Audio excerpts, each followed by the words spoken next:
Well, salutations. Welcome to All Things Chadwick. I'm in town doing some work today, so I thought I would show you my office downtown at First Presbyterian Church. I am the director of music here, so I've been here for 5 years now, maybe, and it's a mighty great pleasure. So let's go in.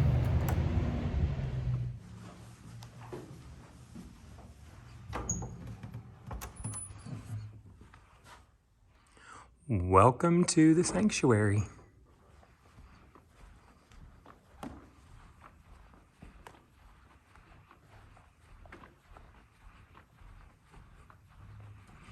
Over here is the organ that I play, not every Sunday, but some Sundays. During the holidays more than ever. And here's our beautiful grand piano. I can give you more history on that later. I'll play it for you sometime soon too. Here's a shot from up front. And then we'll go through the hall. We have our string academy room here, rehearsal room. Strings.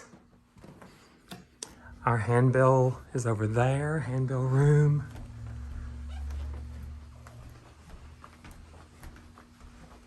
Handbell table's waiting. And here's the music study.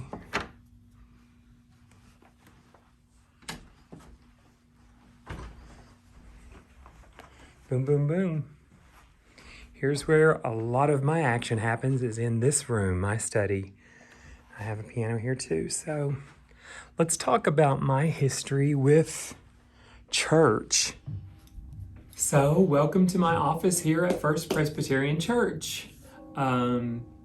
This is the oldest church in the city where I live. There have been people that have asked me, well, Chadwick, we know you personally, and we've been in your home, and we've traveled with you or whatever, and you just don't really seem like that much of a churchy person. Well, I have a long history with the church, with churches, as a matter of fact. When I was very small, we went to like a general Baptist church, and that's where I started having an outlet for music. I started playing the piano at a very young age. I started playing when I was around 3, started playing in the church when I was around 5 or 6. And then we went from the General Baptist Church to a Free Will Baptist Church, and that is where I spent most of my childhood and adolescence.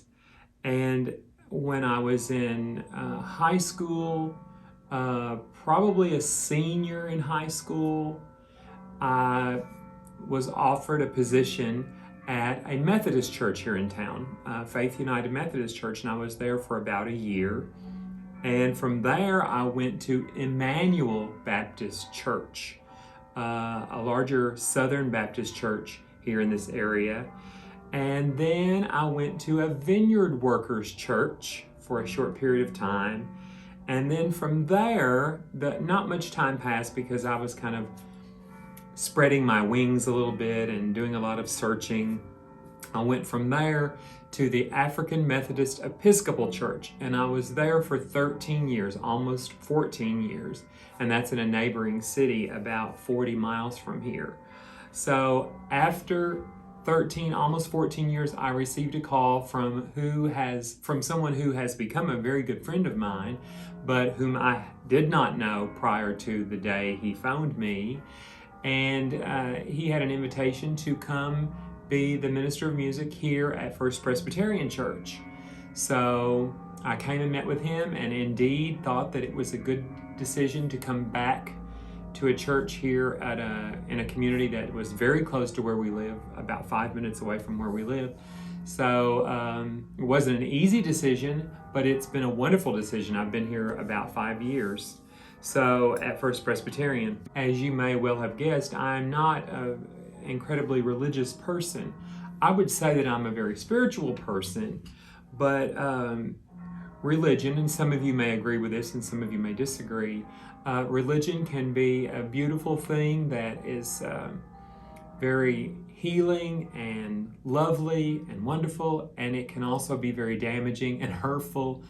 We can all tell exciting stories from our youth and young life, and we can probably all tell horror stories too about, religious communities, regardless of it being Baptist or Hindus or some of the other Eastern, Western cultures. Nevertheless, let me not ramble too much.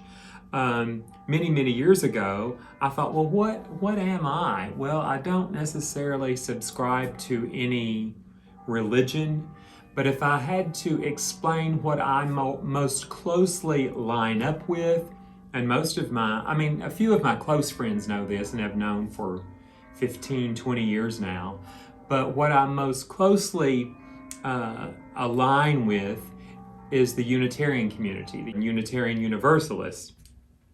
Diversion and inclusion. They do not have a shared creed. They do not necessarily have a covenant, but they have principles. They accept all faiths and people of no faith. And those principles, I think, are beautiful. As a matter of fact, I think I listed them on my Facebook when I opened my Facebook page probably 12 or 13 years ago. And I just wanted to go through those principles because, like I said, they most closely resemble the things that I know in my mind, not just believe, but that I know are true for me.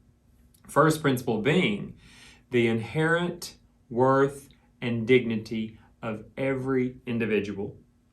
Second, and these are real easy, justice, equity, and compassion amongst human beings.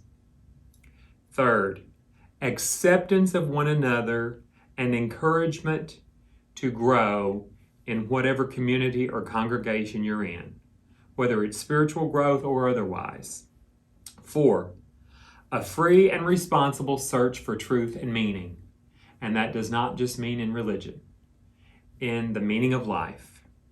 5, the right of conscience and the use of the democratic process within congregations and the society at large. 6, the goal of world community with peace, liberty, and justice for all. And number 7, respect for the interdependent web of all existence of which all of us are a part. Now, if you want to rewind and go through those again, or just simply look up the 7 principles of Unitarianism, I think those are beautiful principles to live by. And of course, they would very closely line up with, even the 10 Commandments and other religious writings in the world. I kind of also have come to understand that all of the great religions, major religions of the world, the writings and the books are all extremely similar. Names may be a little different and things may be pronounced differently, but stories and the basic principles of those writings are all the same, whether it be the Western world or the Eastern world civilizations. So, primarily, I believe in love and acceptance. And do I always love? I try to. Do I always love? No, but I try to. Do I always accept everyone just as they are? I try to. I do much better now than I did several years ago. I do not like to be mistreated, and so therefore I try not to mistreat people. Now, you may be watching this and think, well, one time you did this or one time. That's because I'm not perfect. And yes, I have mistreated people. And yes, I have been unkind and unloving, but I'm trying to do better because I know how it feels to have someone be unkind to me or not loving or not respectful or not accepting or judgmental, critical, cruel even. So as I grow and learn and experience things, I try to be less of all those things and more loving and accepting and understanding and open-minded and well-traveled and just broad in my thinking. So Having said all that, I just hope you understand me a little bit better as far as this subject goes. I wanted to show you the church that I'm a part of now, and I also want to tell you that I'm a part of a community here that have been wonderful to me, my family, and to our community. We also accept, as a matter of fact, I'll share with you quickly, just in case you would want to know, our statement of inclusion here at this church says, First Presbyterian Church is an open and affirming congregation. We fully welcome into participation and membership all people, their families, every race, language, age, gender, sexual orientation, physical ability, mental ability, economic status, and personal opinion. The session or the leaders here of this church considered that statement of inclusion long and hard. And I'm sure that they took it to, meditation and prayer as well, because, that's one of the things that this particular church does. And for them to say, we welcome, and we often say it from our minister here, and members often say, we fully welcome into our congregation everyone and their families, race, language, age, gender, sexual orientation, physical ability, mental ability, economic status, and personal opinion. And to my great joy, we have had people here, particularly in the music arena, who have played instruments here, who have sang here, who have shared their artistry and their talents here, who are of all of those varying adjectives, including people who are very religious and from the Christian community, people from different faiths, and people who are atheist even, have been here as a part of our worship services. So I am not opposed to churches, but I am certainly very opposed to a lot of religious crap that can be hurtful and damaging to people. But I am in favor of religious communities who are loving and kind and welcoming. So I guess I've said enough.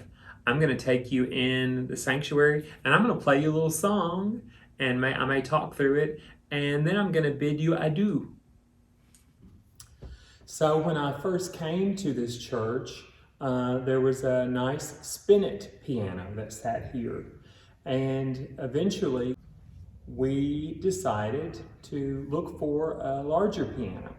So I found this 1951 Hamilton Grand from the House of Baldwin.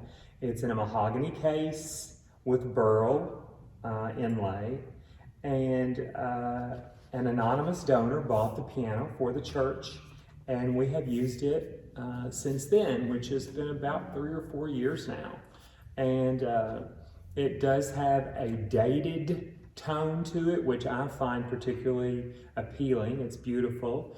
Someday, who knows, we may have a brand new piano, but for now it certainly serves our purposes here at this church. And so I will open it and I will play it for you.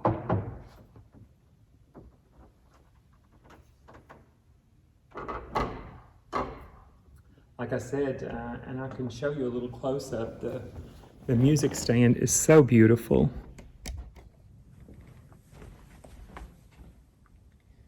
The burl is just beautiful. It is a Baldwin piano.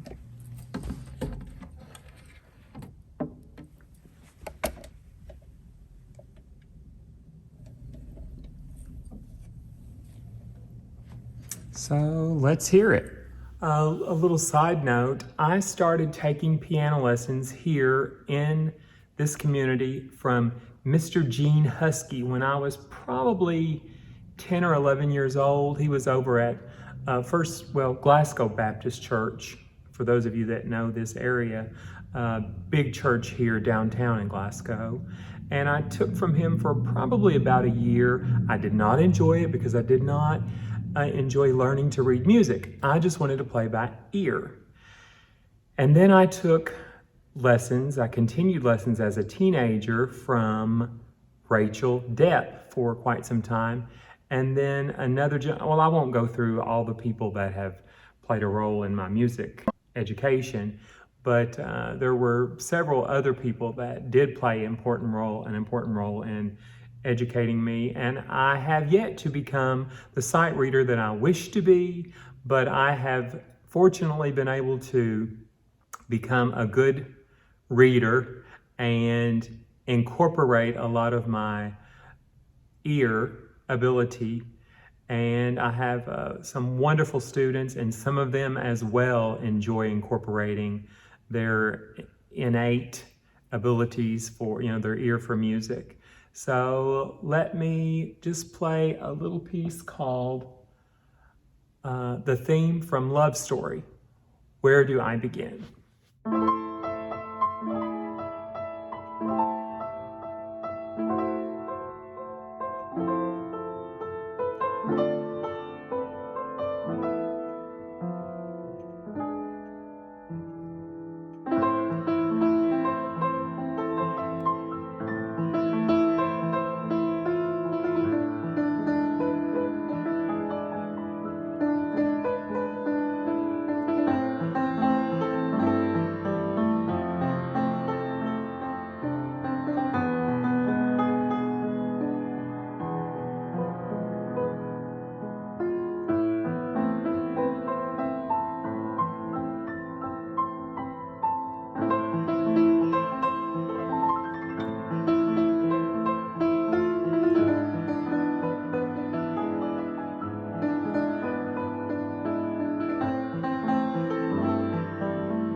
And it could have went on down there, but anyway.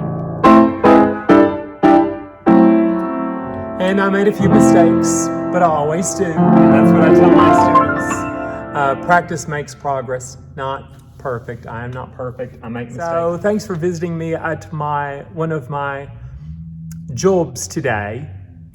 And I will see you soon. Thanks for watching All Things Chadwick. Bye.